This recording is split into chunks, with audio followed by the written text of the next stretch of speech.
Ana sen mənim əbədi sevgim, səni təbrik edir şəhid sultanım. Sanma mənsizsən, mən ki yanındayam. Gözəl keçsin ömründəki hər anın.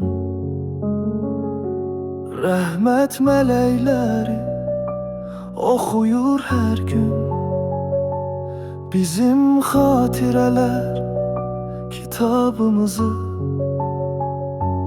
Biz yaxşılıqları gizlin etmişik, Allah verib bizim savabımızı.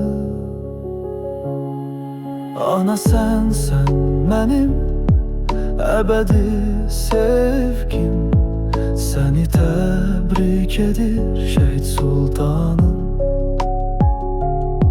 Sanma mənsizsən, mən ki yanındayam. Gözəl keçsin ömründəki hər anın. Sənin oğlun sultan cəsur mərdidir, xeyir işləri sevən biridir. Ruhu Allah'ına çox bağlanmışdı, qəlbi gözəlliklərin yeridir. Ana sen mənim əbədi sevgim, səni təbrik edir şəhid sultanım.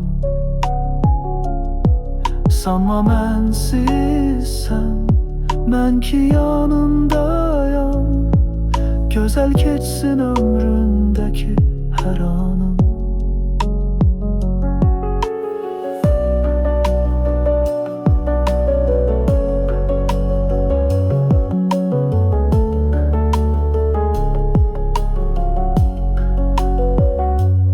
Mərhəmətli arzuları var idi,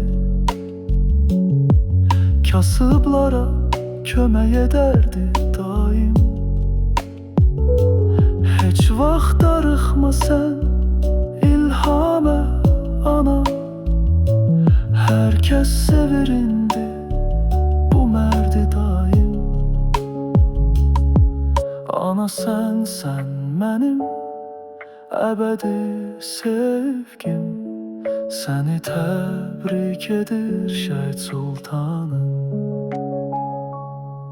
Sanma mənsizsən, mən ki yanındayam.